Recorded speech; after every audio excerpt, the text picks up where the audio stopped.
오늘은 미친 존재감, 사로잡혀야 영향을 끼친다는 주제로 하나님의 말씀 함께 나누고자 합니다.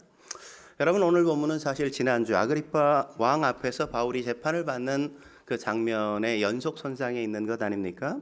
지난주에 바울이 길게 자기를 변호하는 이야기가 지난주에 그렇게 함께 기록된 걸 우리가 살펴봤죠. 여러분, 바울이 자신을 변호하는 걸 보면 얼마나 확신에 차 있고 힘이 있게 자신을 변호합니까? 바울의 변호가 그렇게 확신이 있고 힘이 넘쳤던 이유가 뭘까요? 그건 바울이 예수님을 만났기 때문이죠. 예수님을 만났기 때문에 그는 자신 있게, 확신 있게, 아주 힘 있게 그렇게 증거할 수 있었단 말이죠. 예수님을 만나면 예수님께 사로잡혀 예수님께 쓰임을 받게 되어 있는 겁니다. 그런 바울의 모습을 보면서 베스도 총독이 오늘 본문 24절에 이렇게 말하는 걸 우리가 볼 수 있죠. 24절 같이 읽어볼까요? 시작. 바울이 같이 변명하매 베스도가 크게 소리내어 이르되 바울아 내가 미쳤도다 내 많은 학문이 너를 미치게 한다 하니. 베스도 총독이 바울에게 뭐라고 얘기해요? 미쳤다 이렇게 얘기한다고. 미쳤다. 여러분, 미쳤다는 게 무슨 뜻일까요? 어떤 힘에 의해 사로잡혔다 이런 의미예요. 어떤 힘에 의해 사로잡혔다 이런 뜻이란 말이죠. 베스도 총독이 바울을 보니까 바울이 어떤 힘에 의해 끌려가는 것처럼 보였다 이런 의미란 말이죠. 그런데 베스도 총독이 좀 지적인 수준이 낮다 보니까 그가 겨우 한다는 말이 미쳤다 이렇게밖에는 표현할 수 없었던 거란 말이죠. 제대로 표현한다면 어떻게 표현해야 돼요? 어떤 힘에 의해 사로잡혀 끌려가는 것처럼 너가 보인다 이렇게 말해야 된단 말이죠. 여러분, 급류에 휩쓸려가는 사람을 여러분 떠올려 보십시오. 내가 만약 급류에 휩쓸려 떠내려간다면 내 의사와 상관없이 막 떠내려가지 않겠습니까? 아무리 수영을 잘하는 사람들도 급류에 떠내려가게 되어지면 제대로 어떻게 자기 몸을 추스릴 수가 없단 말이죠. 내 마음대로 움직일 수 없어요. 그냥 막 휩쓸려가는 겁니다. 그걸 가르쳐 뭐라 그래요? 사로잡혔다 이러는 거예요. 사로잡혔다. 여러분, 남녀 청춘이 연애하고 사랑하게 되어지면 어떻게 되어집니까? 아무리 그 사람을 생각하지 않으려고 해도 하루 종일 그 사람 생각이 머릿속에서 지워지지 않아요. 늘 그 사람 생각 속에 그냥 사로잡혀 하루를 살아간단 말이죠. 어떤 분은 그런 이야기를 해요. 사랑하는 그것은 좋지만 절제를 하면 좋겠다 이렇게 얘기해요. 절제를 하면 좋겠다.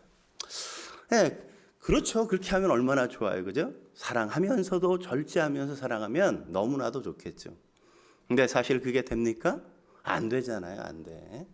사랑에 빠지면, 사랑에 사로잡히면 우리가 절제를 할 수가 없어요. 보고 싶은데 어떻게 해요? 봐야지. 어떻게라도 시간을 만들어서 그와 함께 보낼 시간을 반드시 보내고야 만단 말이죠. 진짜 사랑하게 되어지면 절제가 안 되는 겁니다. 절제가 된다. 그건 내가 아직 진짜 사랑하는 게 어쩌면 아닐 수도 있는 거죠. 제가 우리 권 집사님 이야기를 들으니까 우리 이 권사님과 그렇게 선을 한번 딱 보고 바로 그냥 그날 3번이나 선을 봐야 됐는데 딱 선을 보고 딴 남자들을 다 제껴버리고 바로 다음 날 찾아가가지고 사랑에 빠지면 절제가 안 되는 거예요. 그냥 얻고야 말아야 된단 말이죠. 말아야 되는 거. 사로잡힌다는 건 그렇게 끌려가는 거예요. 끌려가는 거.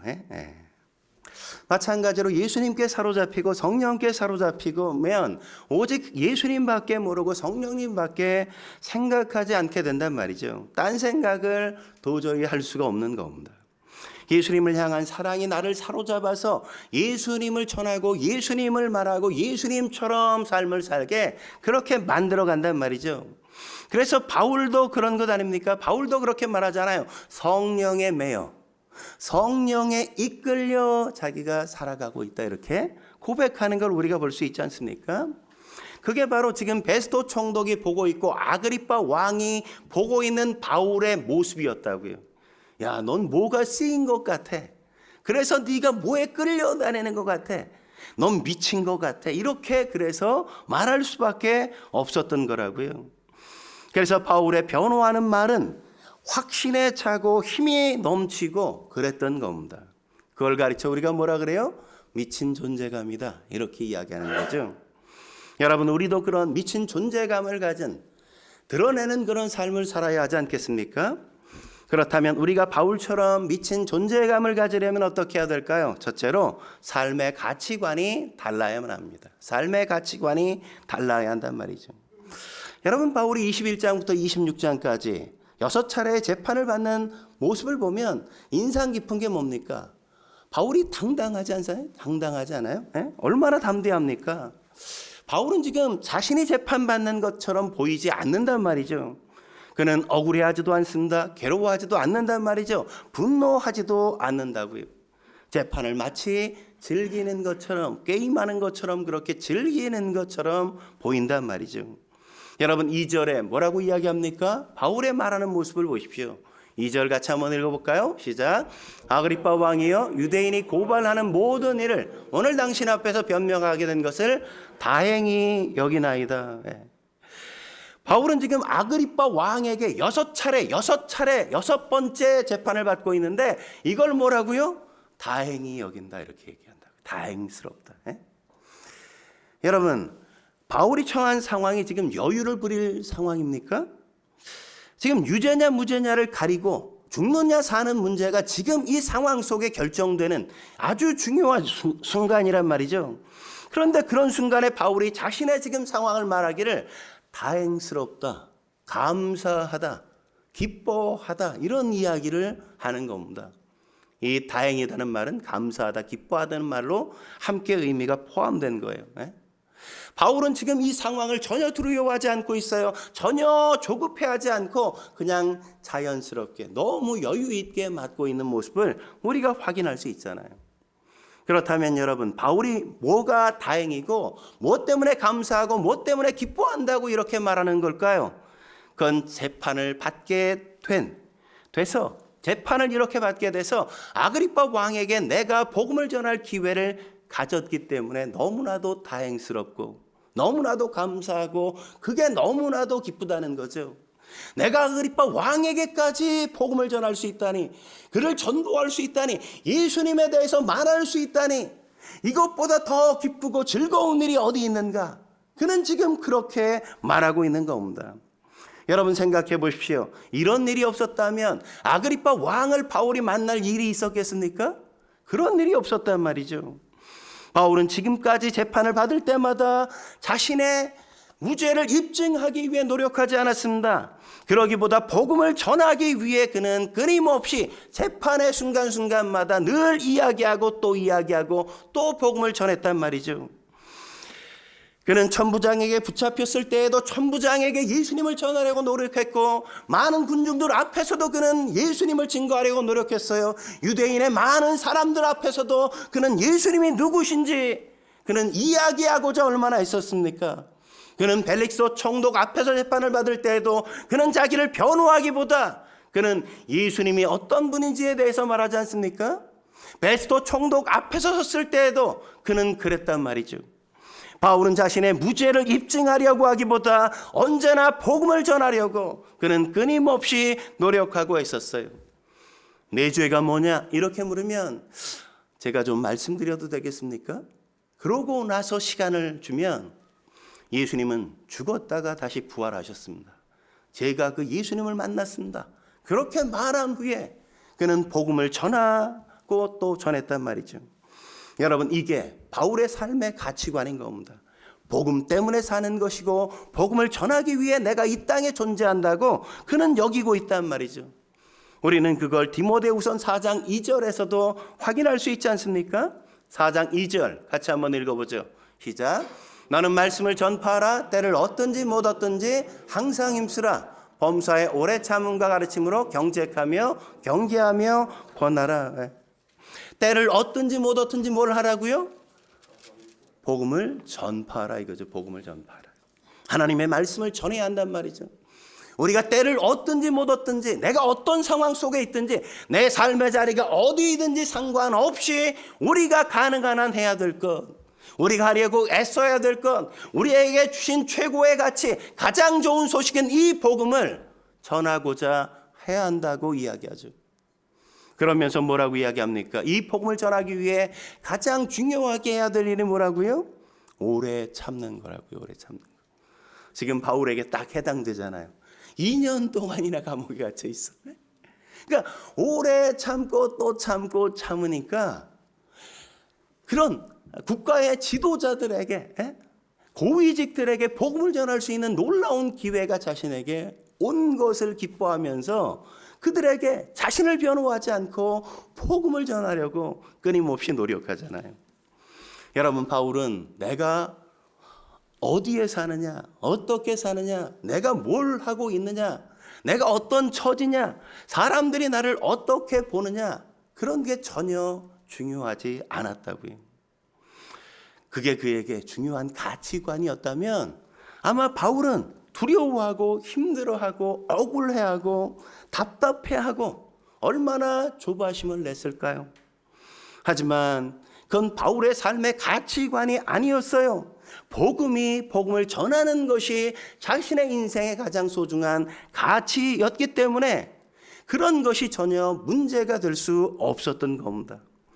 그래서 6번의 재판을 받아도 재판을 받는 모든 순간순간 긴장하지 않아요. 여유가 넘쳐요. 사람들 앞에 마치 자기가 주도자인 것처럼, 리더인 것처럼 당당하게 이야기하는 겁니다. 아그리빠 왕이요, 당신에게 복음을 전할 수 있는 기회가 있어 참으로 제게도 다행이고 당신께도 다행입니다. 이렇게 말하는 겁니다.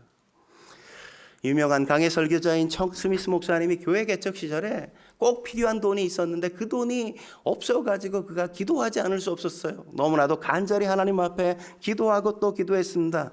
근데 그 돈이 생길 가능성이 전혀 보이지 않는 거예요. 그런 가운데 어느 날 한 성도님이 전화를 하신 거예요. 전화를 들어보니까 당신이 기도하는 가운데 하나님께서 목사님에게 얼마를 보내라고, 송금하라고 말씀하셔서 본인이 그 금액을 송금했다고, 그런 이야기를 들었어요. 얼마나 기뻤는지 몰라요. 너무너무 기뻤습니다. 그래서 아내의 이름을, 사모님을 부르고 막 사모님에게 달려가서 그 손을 잡고 그냥 덩실덩실 두 분이 막 춤을 췄대요. 막 춤을 출만 하잖아요. 그죠? 근데 막 춤을 추는데 머릿속에 하나님께서, 마음속에 하나님의 음성이 들려오는 거예요. 척 스미스, 너 지금 너무너무 좋아하는 것 같아?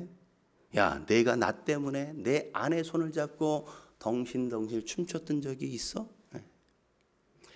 생각해 보니까 나는 돈 때문에, 돈이 들어왔다고 그 돈 때문에 이렇게 아내에게 달려가 기뻐서 덩실덩실 춤을 췄는데 하나님 때문에 춤춘 적은 단 한 번도 없었던 거죠.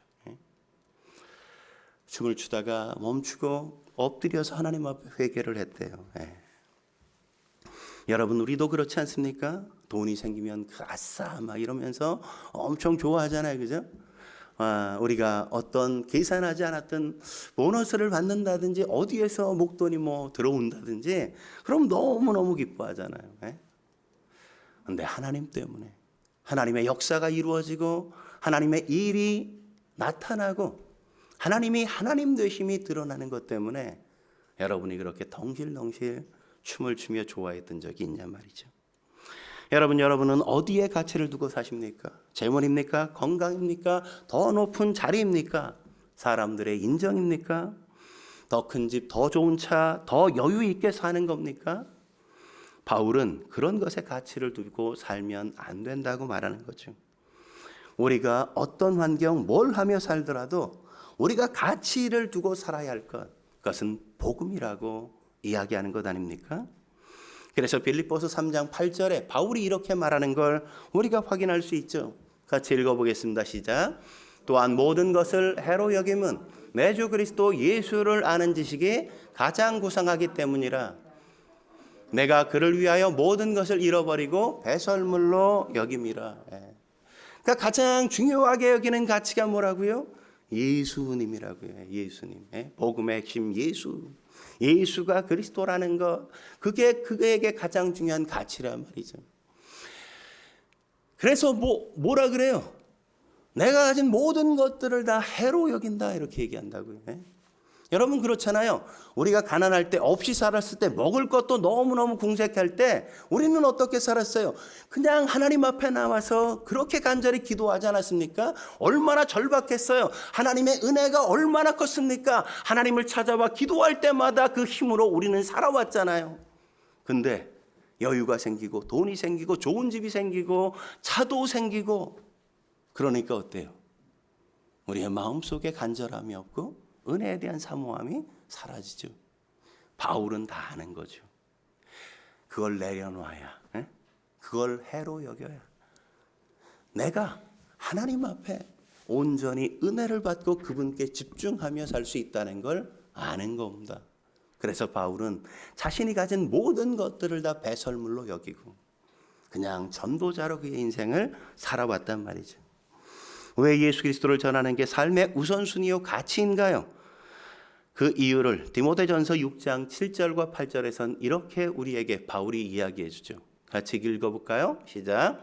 우리가 세상에 아무것도 가지고 온 것이 없음에 또한 아무것도 가지고 가지 못하리니 우리가 먹을 것과 입을 것이 있은즉 족한 줄로 알 것이니라.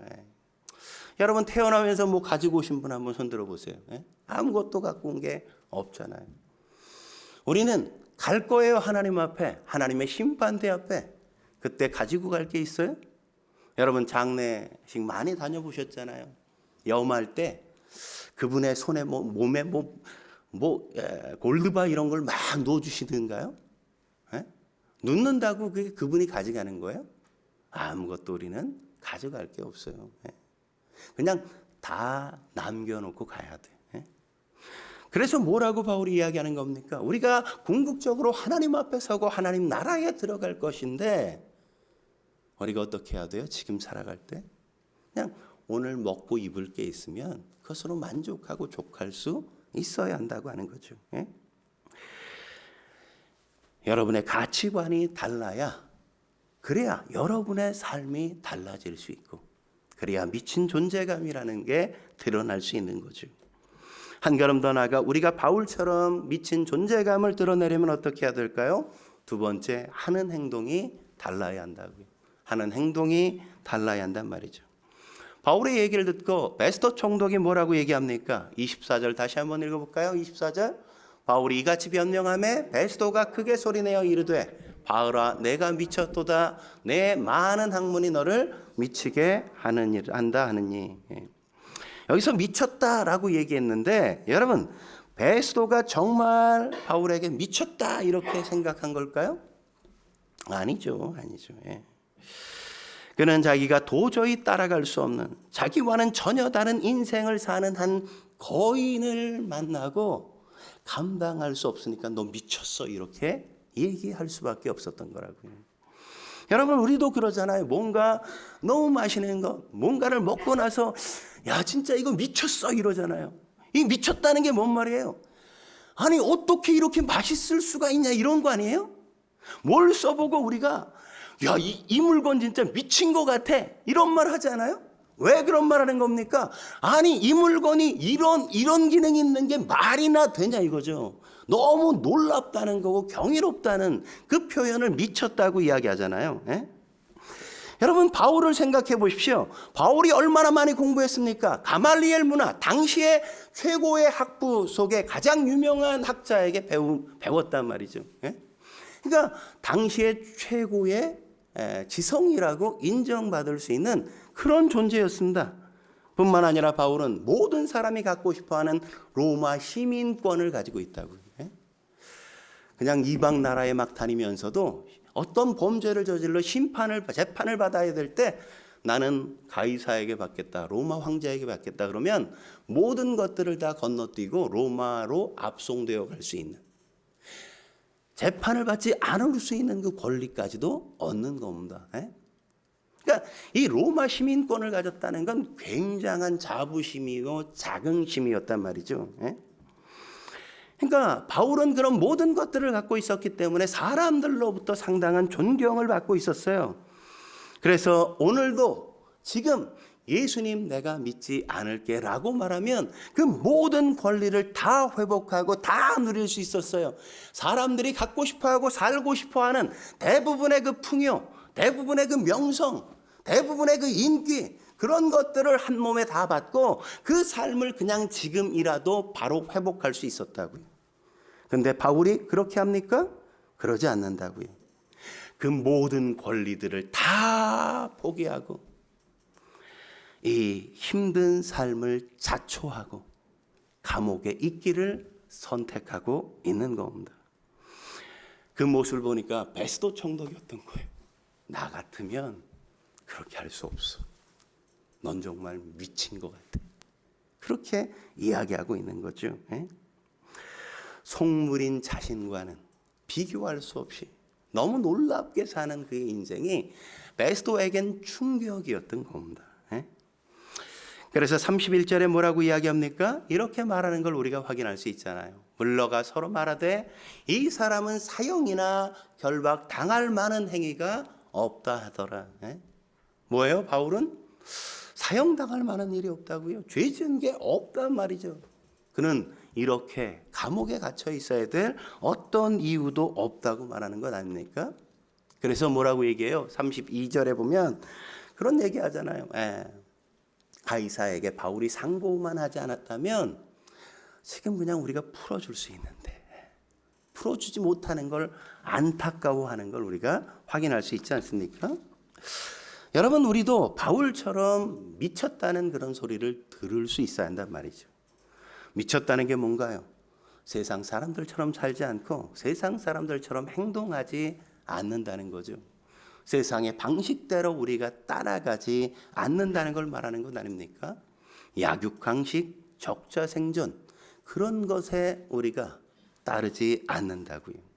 우리는 하늘의 원리와 법칙을 따라 사는 사람들이라고 말하는 거죠. 그래서 바울은 골로새서 3장 2절에 뭐라 그래요? 위의 것을 생각하고 땅의 것을 생각하지 말라. 마지막 우리가 바라보고 우리에게 참된 축복이 될 것, 그 위의 것, 하늘의 것을 우리가 생각하고 살아야지 이 땅의 것에 매이면 안 된다고 이야기하는 거죠. 이건 다른 말로 하면 그리스도인답게 살고 그리스도처럼 살아야 한다, 이런 말이란 말이죠. 여러분, 예수님도 미쳤다는 얘기를 들었어요. 예수님처럼 다르게 살다 보니까 사람들이, 세상이 예수님처럼 사는 사람들을 싫어한다고요. 그런 사람들을 보면 뭐라 그래요? 아유, 잘난 체 안 해. 그렇게 말하지만 속으로는 뭐라고 얘기하는 거예요? 내가 그렇게 살지 못하는 거에 대한 열등의식에서 그렇게 표현하는 것일 뿐인 거죠. 그렇다면 그리스도인처럼 산다는 게, 그리스도인답게 산다는 게 뭘까요? 상처를 받아도 사랑을 포기하지 않는 겁니다. 누가 뭐라 그래도, 그래서 그게 내게 상처가 되어도 내가 헌신하는 그것을 포기하지 않는 거란 말이죠. 환난을 당해도 환난 때문에 불평하거나 원망하는 게 아니라 하나님 앞에 기도하고 찬송을 드리는 거죠. 저지와 환경이 나펴져도 위축되지 않고 여전히 하나님께서 뭔가를 이루실 것이라고 기대하고 기도하는 겁니다. 섬김을 받으려고 하기보다 섬기려고 선택하는 것, 그게 바로 그리스도인다운 거란 말이죠. 그래서 예수의 정신으로 살았던 헨리 나우엔, 그는 이렇게 말하는 걸 우리가 확인할 수 있습니다. 같이 한번 볼까요? 헨리 나우엔이 이렇게 말했어요. 예수님이 아셨던 것을 우리가 알고 예수님이 행하셨던 것을 우리가 행하도록 우리는 부르심을 받았습니다. 우리들의 영적 생활에 있어서 커다란 도전은 우리 자신이 예수님과 같다고 주장할 수 있어야 한다는 것입니다. 다시 말하면 우리는 지금 세상에 존재하고 있는 예수라고 말할 수 있어야 한다는 겁니다. 진정한 구원이 무엇입니까? 진정한 구원은 우리가 지금 여기서 예수 그리스도가 되는 것입니다. 그리스도인이라는 말이 그런 말 아니에요? 작은 예수다, 작은 그리스도다. 우리는 어떻게 살아야 된다고요? 예수님처럼 이 시대에 내게 주어진 삶의 환경 속에서 그렇게 행동하며 삶을 살아가야 한다고요. 믿음의 선배들이 그렇게 살지 않았습니까? 아브라함을 보십시오. 아브라함이 그렇게 행동했잖아요. 조카 롯과 함께 요단 들에 도착했을 때 많은 양떼들이 불어나는 바람에 땅이 좁아서 목자들이 그냥 막 싸웠단 말이죠. 여러분, 그러면 대부분의 사람은 어떻게 합니까? 조카 롯을 불러서 어떻게 할까요? 조카 롯을 그냥 야단치겠죠. 예? 어떻게 네가 날 따라와 나왔으면서 그러면서 이렇게 큰 축복을 받았는데 네가 어떻게 내 목자와 싸울 수 있어? 감히? 내가 이 좋은 땅 우리 목자들과 함께 목자들에게 목양하라, 양을 치라고 할 테니까 너는 알아서 살아. 아마 그렇게 말하지 않겠어요, 대부분의 사람들? 근데 아브라함은 그렇게 하지 않죠. 뭐라 그래요? 조카 롯을 불러서 롯에게 말하죠. 네가 오른쪽을 선택하면 내가 왼쪽을 선택하고, 네가 왼쪽을 선택하면 나는 오른쪽을 선택할게. 네가 먼저 너가 원하는 땅, 내가 좋아하는 땅을 선택해. 여러분, 아브라함이 왜 믿음의 조상이 되었을까요? 아브라함이 믿음의 조상일 수 있는 이유가 어디에 있습니까? 이렇게 그리스도인답게, 하나님의 사람답게 행동하고 삶을 살아왔기 때문 아니겠습니까? 여러분, 그러므로 하나님처럼 우린 넉넉하게, 예수님처럼 우린 언제나 사랑으로 행하려고 해야 하는 겁니다. 그래서 이런 소리를 들어야죠. 야, 믿는 사람들은 뭘 해도 다르긴 다르네. 야, 저 사람 참 예수 믿는다더니 진짜 예수처럼 행동하네. 이런 소리 들어야 하지 않겠어요? 하는 행동이 달라야 한다고요. 그 다른 행동이 우리를 미친 존재감을 갖게 만드는 겁니다. 마지막으로 우리가 바울처럼 미친 존재감을 가지려면 어떻게 해야 될까요? 세 번째, 바라는 소망이 달라야 한다는 거죠. 바라는 소망이 달라야 하는 겁니다. 바울의 얘기를 듣고 아그리빠 왕이 뭐라고 얘기합니까? 28절 같이 한번 읽어볼까요? 28절 읽겠습니다. 시작. 아그리빠가 바울에게 이르되 내가 적은 말로 나를 권하여 그리스도인이 되게 하려 하는도다. 아그리빠 왕은 지금 바울을 재판하고 있는 줄 알았는데 가만히 생각하니까 뭐예요? 바울에게 지금 전도를 당하고 있잖아요. 너무 웃기지 않습니까? 나는 재판관으로 와 있는데 이 죄수가 나를 전도하고 있어. 그래서 뭐라고 지금 얘기하는 거예요? 바울이 바라고 기대하는 게 어떤 거라고 얘기해요? 야, 네가 나를 예수 믿으려고 하는 거지. 나를 그리스도인 되게 만들려고 하는 거 아니야? 내 소망, 내 열망은 그거 아니야? 네가 여기서 나의 재판을 받는 이유, 네가 나를 전도하려고 감히? 얼마나 웃긴 상황이에요. 놀랍지 않습니까? 그러자 바울이 29절에 명시적으로 말하는 걸 우리가 확인할 수 있죠. 29절 읽겠습니다. 시작. 바울이 이르되 말이 적으나 많으나 당신뿐만 아니라 오늘 내 말을 듣는 모든 사람도 다 이렇게 결박된 것 외에는 나와 같이 되기를 하나님께 원하나이다 하니라. 바울의 간절한 소망이 뭐라고요? 모든 사람이 다 나처럼 예수 믿는 사람이 됐으면 좋겠다고요. 모든 사람이 다 나처럼 그리스도인이 되었으면 좋겠다고 말하잖아요.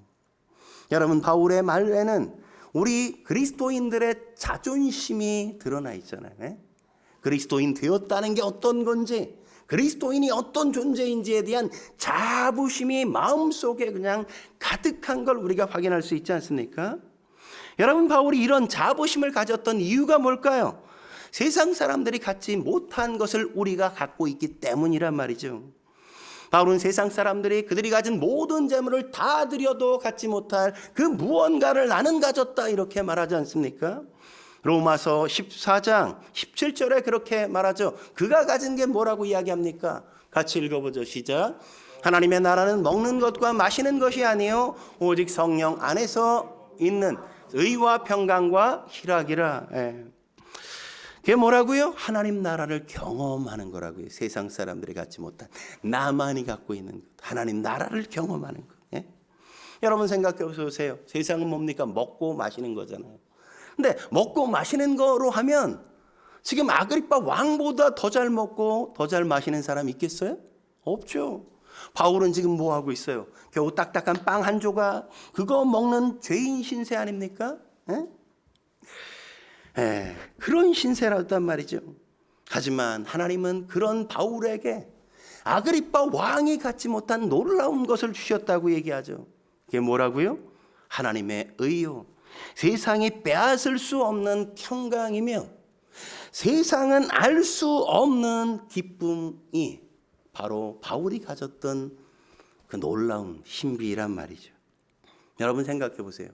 아그리파 왕이 17살에 왕이 됐어. 유대의 왕이 됐어. 17살 그냥 청소년이 왕이 됐다고 생각하면 얼마나 많은 성인들 어른들이 이 왕을 몰아내고 전복하고 새로운 나라 왕이 되고자 노력했겠습니까? 그러니까 17살부터 왕이 되어 지금까지 사는 게 아니었어요. 한 번도 마음의 평화를 경험해 보지 못했다고요. 뭔가 그냥 즐거운 일들 그런 것들을 생각할 겨를도 없이 지금까지 살아온 게 바로 아그리파의 모습이었단 말이죠. 뿐만 아니라 버니게 역시 마찬가지죠. 버니게는 사실 왕의 누이로서 지금 여러 차례 결혼하고 이혼당해서 지금 오빠에게 와 있는, 오빠에 얹혀 사는 그런 신세에 놓여 있었던 겁니다. 여러분 생각해 보세요. 소박 맞고 집에 와 있는데 마음이 편했겠습니까?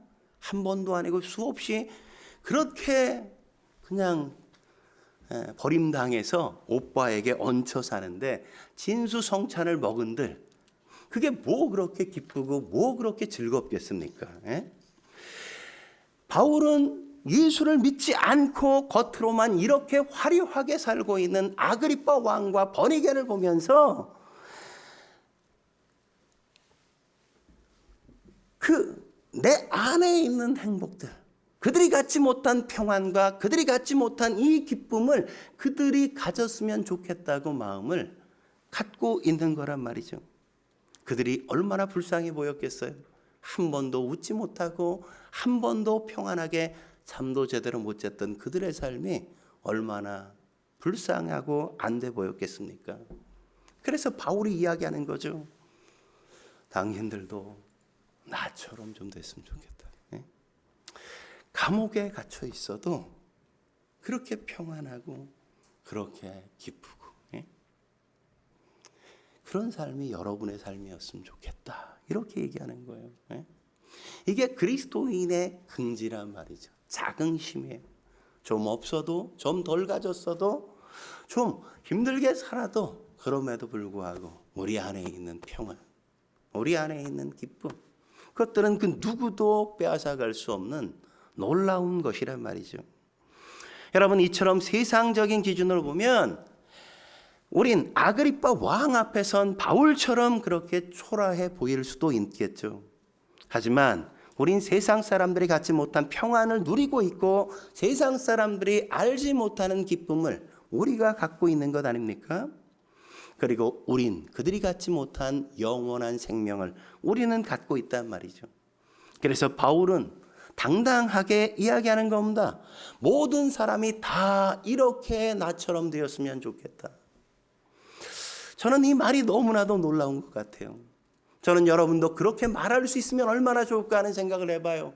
내가 좀 다른 사람보다 가난하게 살지라도 사람들에게 그렇게 말할 수 있으면 얼마나 좋겠습니까? 가난한 것 외에는 여러분들도 다 나처럼 살았으면 좋겠습니다. 내가 질병 때문에 고생하고 있지만 사람들 앞에 그렇게 당당하게 말하면 얼마나 좋을까요? 내가 이렇게 질병을 가진 것 외에는 여러분들이 다 나처럼 되었으면 좋겠습니다. 내가 좀 실패하고 내가 좀 사업에 어려움을 당하고 있지만 이 어려움을 당하는 것 외에는 여러분이 다 나와 같은 사람이 되었으면 좋겠습니다.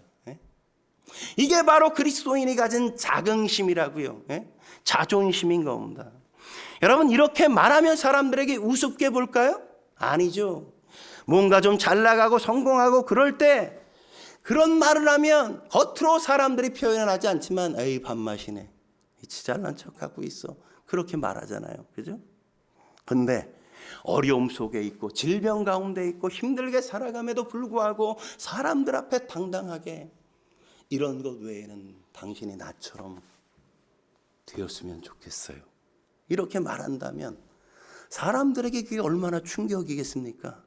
아니 이렇게 어렵게 살아가고 있는데 이렇게 어려움을 당하고 있으면서도 어떻게 우리에게 당당하게 이렇게 말할 수 있을까? 도대체 예수 믿는다는 게 뭐길래 저 사람은 내게 그렇게 이야기하지? 아마 그게 신비롭지 않겠습니까? 그게 얼마나 큰 의문을 그들에게 갖게 만들겠어요. 그들을 구도자로 만든단 말이죠. 여러분, 바울이 감옥에 갇혀 있으면서 에베소 교회 성도들에게 편지를 쓰잖아요. 그 편지 가운데 자기를 위해 기도해 달라고 그렇게 이야기한단 말이죠. 근데 뭘 위해 기도해 달라고 하는지 아십니까?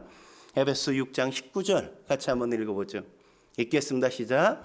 또 나를 위하여 구할 것은 내게 말씀을 주사 나로 입을 열어 복음의 비밀을 담대히 알리게 하옵소서 할 것이니. 여러분, 뭐라고 기도해야 돼요? 바울은 지금 감옥에 갇혀 있는데 감옥에 갇혀 오래 살고 있다면 내가 빨리 오해가 풀려 내가 풀려나게 해달라고, 내가 지금 어렵게 살고 있는데 이 억울함이 빨리 해소되게 해달라고, 내 건강이 잘 유지되게 해달라고, 빠른 시일 내에 내가 여러분을 만날 수 있게 해달라고 그렇게 기도를 부탁해야 되는 거 아니에요? 근데 바울은 자신을 위한 그런 기도 하나도 하잖아요. 뭐만 기도해요? 내가 입을 열어 복음의 비밀을 알리게 해달라고. 감옥에 갇혀 있으면서 얼마나 많은 사람을 만난다고. 내가 갇혀 있지만 내게 오는 많은 나를 지키는 병사들에게 복음을 그렇게 말할 수 있고, 나를 찾아오는 사람들, 나를 잠깐이라도 만나는 사람들에게 복음을 말할 수 있게 해달라고 기도해달라고 그렇게 이야기하잖아요. 뭐가 있기 때문에 그러죠? 자신을 만난 사람이 나처럼 되었으면 좋겠다는 마음 때문에 그런 거죠. 여러분, 환경이 중요한 게 아닙니다. 어떤 사람은 전도하라 그러면 그러죠. 아유, 내가 이렇게 지금 전도할 형편이 안 돼요. 그럼 뭐예요? 형편이 안 된다는 건 뭐예요? 뭔가 좀 어렵고 뭔가 지금 문제를 만나고 뭐 이런 것 때문에 우리는 내가 이렇게 전도하면 도리어 하나님께 뭐 이렇게 영광을 가리는 일이 될까봐 뭐 조심하는 그런 경우들이 많잖아요. 환경이 문제가 아니란 말이죠. 중요한 건 뭡니까? 내가 예수님을 만났나? 내가 복음을 깨닫고 있는가? 내가 저 하늘에 대한 소망이 분명한가? 저 하늘에 대한 소망의 가치를 내가 명확하게 알고 있는가? 그 차이죠, 그 차이. 저와 여러분들이 예수님을 깊게 만나길 주의 이름으로 축원합니다. 복음을 깨달아야만 돼요. 하늘에 대한 소망, 그것이 어떤 것인지에 대한 그 가치를 우리가 발견해야 돼요. 그래야만 우리는 이 땅에 어떤 형편으로 어떻게 살지라도 당당할 수 있어요. 비굴하지 않을 수 있습니다. 떳떳하게 당신도 나처럼 되었으면 좋겠습니다. 옆 사람에게 한번 말해볼까요? 당신도 나처럼 되었으면 좋겠습니다. 그게 여러분의 가장 큰 말이어야만 합니다. 함께 기도하시겠습니다. 거룩하신 하나님 아버지, 오늘도 바울의 이 당당한 모습을 통해 우리가 어떤 인생 어떻게 살아야 하는지를 깨우쳐 주신 것 감사합니다. 우리가 예수를 만나고 구원받고 복음을 위해 살아야 할 존재임에도 불구하고 이 땅의 가치 속에 함몰되어 우리가 주눅들어 살아가고 있는 그런 모습이 얼마나 많이 있는지요. 바울은 죄수처럼 감옥에 갇혀 있었지만 얼마나 당당했습니까? 내가 예수를 만나고 내가 복음을 가졌고 내가 저 천국에 대한 소망을 갖고 있다는 것 때문에 왕 앞에서도 총독 앞에서도 당당하게 예수를 전하는 그의 아름다운 모습을 우리가 본받게 해 주옵소서. 복음의 신비를 깨닫게 하시고 복음의 놀라운 능력을 깨닫게 해 주옵소서. 그래서 우리의 입술 속에 예수가 끊임없이 나오게 하시고 복음을 함께 전하는 저희의 삶이 되어지게 주여 도와 주옵소서. 예수님의 이름으로 감사하며 기도드립니다. 아멘.